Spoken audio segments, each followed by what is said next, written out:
Hi friends, welcome to my channel. எப்படி இந்த மாதிரி ஒரு வால் ஹேங்கிங் பண்ணலான்னு பார்க்கலாம். அதுவும் சிம்பிள் அண்ட் ஈஸியாக ஒரு கார்ட்போர்டை ரவுண்ட் ஷேப்பில் கட் பண்ணிவிட்டு பிளாக் கலரில் பெயிண்ட் பண்ணிக்கோங்க.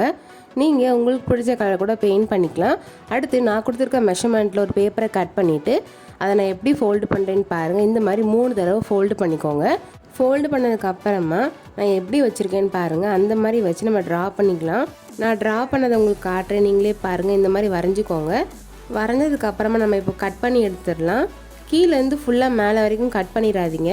அந்த ஷார்ப்பாக மேலே மட்டும் இருக்குல்ல, அங்கே மட்டும் கட் பண்ணிக்கோங்க. இப்போ நான் உங்களுக்கு ஓப்பன் பண்ணி காட்டுறேன், நீங்களே பாருங்கள். நம்ம இப்போ ஒரு ஃப்ளவர் செஞ்சிட்டோம். அதுக்கப்புறமா சென்டரில் ஒரு பிளாக் ஸ்கெட்ச் வச்சு இந்த மாதிரி வரைஞ்சிருக்கேன். வரைஞ்சதுக்கப்புறமா சிசர் எடுத்து நான் எங்கே கட் பண்ணுறேன்னு பாருங்கள். இந்த மாதிரி ஒதில் வச்சு கட் பண்ணிடுங்க. கட் பண்ணிவிட்டு இந்த மாதிரி வச்சு நம்ம கம் போட்டு அப்ளை பண்ணிக்கலாம். நான் பண்ணுறேன் பாருங்கள். இந்த மாதிரி வச்சோடனே உங்களுக்கு ஃப்ளவர் மாதிரி வந்துடும். இதுக்கப்புறமா நீங்கள் ஒன்று மட்டும் பண்ணுங்கள், உங்களுக்கு ரியலிஸ்டிக்காக இருக்கும். அந்த ஷார்ப் எட்ஜ் இருக்குல்ல, அதில் இந்த மாதிரி ரொட்டேட் பண்ணிங்கன்னா உங்களுக்கு அழகாக ஃப்ளவர் எப்படி இருக்குமோ அதே மாதிரி இருக்கும். நான் கடைசி உங்களுக்கு காட்டுறேன், நீங்களே பாருங்கள் எப்படி இருக்குன்னு. நம்ம இந்த மாதிரி ஃப்ளவர் செஞ்சதுக்கப்புறமா 10 ஃப்ளவர் தேவைப்படும் இதே மாதிரி. அதனால் நீங்கள் ஆல்ரெடி பேப்பர் கட் பண்ணி வச்சுக்கோங்க. இதுக்கப்புறமா நான் கொடுத்துருக்க மெஷர்மெண்ட்டில் ஒரு பேப்பரை கட் பண்ணிவிட்டு சென்டரில் இந்த மாதிரி குட்டியாக மார்க் பண்ணிக்கோங்க. மார்க் பண்ணிவிட்டு நான் எப்படி ரொட்டேட் பண்ணுறேன்னு பாருங்கள். இந்த மாதிரி ரொட்டேட் பண்ணிவிட்டு பின்னாடி நம்ம கம் வச்சு ஒட்டிடலாம். நான் ஒட்டினதுக்கப்புறம் உங்களுக்கு காட்டுறேன், நீங்களே பாருங்கள். உங்களுக்கு கோன் ஷேப்பில் வந்திருக்கும். இதே மாதிரி உங்களுக்கு 3 பீஸ் தேவைப்படும். இதுக்கப்புறமா பிளாக் கலரில் ரெக்டாங்கிள் ஷேப்பில் குட்டியாக ஸ்ட்ரிப் மாதிரி கட் பண்ணியிருக்கேன். அந்த மாதிரி உங்களுக்கு 3 பீஸ் தேவைப்படும். அதுக்கப்புறமா நம்ம ப்ளூ கலர் ஃப்ளவர் பண்ணோம்ல, அதே மாதிரி ஒயிட் கலர்லேயும் ஃப்ளவர் பண்ணியிருக்கேன். இந்த மாதிரி நான் ஒரு பீஸ் தான் பண்ணியிருக்கேன். அதுக்கப்புறம் இப்போ நம்ம எல்லாத்தையும் அரேஞ்ச் பண்ணிடலாமா. நம்ம ஆல்ரெடி கலர் பண்ண கார்ட்போர்டு எடுத்துகிட்டு எல்லா ஃப்ளவரையும் நம்ம ஒன்று ஒன்றா கம் அப்ளை பண்ணி ஒட்டிக்கலாம். அதுக்கப்புறமா நான் ஃபெவிகம்மை எல்லாத்துலேயும் ஸ்ப்ரெட் பண்ணிவிட்டு இந்த மாதிரி எல்லாத்தையும் வரிசையாக ஒட்டிட்டேன். நான் ஒட்டுறேன், நீங்களே பாருங்கள். இப்போ நம்ம பாதி ஒட்டிட்டோம், இன்னும் கொஞ்சம் மட்டும்தான். இந்த வால் ஹேங்கிங்கில் கடைசியாக நான் ஒயிட் ஃப்ளவர் ஒட்டுறேன், நீங்களே பாருங்கள் எவ்வளோ அழகாக இருக்குன்னு. யாருக்கெல்லாம் ஒயிட் ஃப்ளவர் ஒட்டினதுக்கப்புறம் இது அழகாக தெரியுதுன்னு கமெண்ட் பண்ணுங்கள்.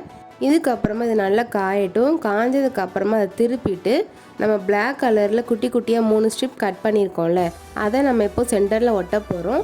3 டாட் மட்டும் கொஞ்சம் கொஞ்சம் தள்ளி நம்ம கம் அப்ளை பண்ணிக்கலாம். அப்ளை பண்ணதுக்கப்புறமா நம்ம கட் பண்ணியிருக்கோம்ல, அந்த பீசஸை இந்த மாதிரி நம்ம ஒட்டிடலாம். ஒட்டினதுக்கப்புறமா நல்லா காயட்டும். காஞ்சதுக்கப்புறம் நான் காட்டுறேன், நீங்களே பாருங்கள். இதுக்கப்புறமா கீழே நம்ம ஒரு கோன் ஷேப்பில் ப்ளூ கலர் நம்ம பண்ணோம்ல, அதை நான் எப்படி ஒட்டுறேன்னு பாருங்கள். அந்த மாதிரி ஒட்டிக்கோங்க. இந்த மாதிரி சென்டரில் கம் அப்ளை பண்ணிவிட்டு அதை நம்ம இந்த மாதிரி மேலே ஒட்டிடலாம்.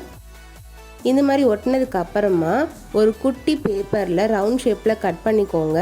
ரவுண்ட் ஷேப்பில் கட் பண்ணதுக்கப்புறமா நான் எங்கே ஒட்டுறேன்னு பாருங்கள். அந்த மாதிரி சென்டரில் நம்ம ஒட்டிக்கலாம். இந்த மாதிரி 3ஐயும் ஒட்டினதுக்கப்புறமா நம்ம ஃபைனல் லுக் நான் காட்டுறேன், நீங்களே பாருங்கள். வால் ஹேங்கிங் நம்ம பண்ணதுக்கப்புறமா நல்லா காயட்டும். இப்போ நம்ம பண்ண வால் ஹேங்கிங்கை காட்டுறேன், நீங்களே பாருங்கள் எவ்வளோ அழகாக இருக்குன்னு. அதுக்கு முன்னாடி இப்போ கடைசியாக நம்ம ஒன்று பாக்கி இருக்குது, அதை பண்ணிடலாமா. காஞ்சதுக்கு அப்புறமா அதை அப்படியே திருப்புங்க. திருப்பிட்டு சென்டரில் இந்த மாதிரி ஒரு த்ரெட் நம்ம ஒட்ட போகிறோம். அந்த த்ரெட்டை ஒட்டுறதுக்கு முன்னாடி நாட் போட்டுட்டு அதை கீழே சிசர் வச்சு கட் பண்ணிவிட்டு அதுக்கப்புறமா ஒட்டுங்க. அப்போ தான் கொஞ்சம் ஸ்ட்ராங்காக இருக்கும். இப்போ நான் உங்களுக்கு ஃபைனல் அவுட்புட் காட்டுறேன், நீங்களே பாருங்கள் எவ்வளோ அழகாக இருக்குன்னு. இந்த 3 கலரில் உங்களுக்கு எந்த கலர் பிடிச்சிருக்குன்னு கமெண்ட் பண்ணுங்கள். இந்த வால் ஹேங்கிங் நீங்களும் ட்ரை பண்ணி பார்த்துட்டு எப்படி வந்துச்சுன்னு சொல்லுங்கள். இந்த வீடியோக்கு மறக்காமல் லைக் அண்ட் ஷேர் பண்ணுங்கள். முக்கியமாக சப்ஸ்கிரைப் பண்ணிடுங்க. பாய்.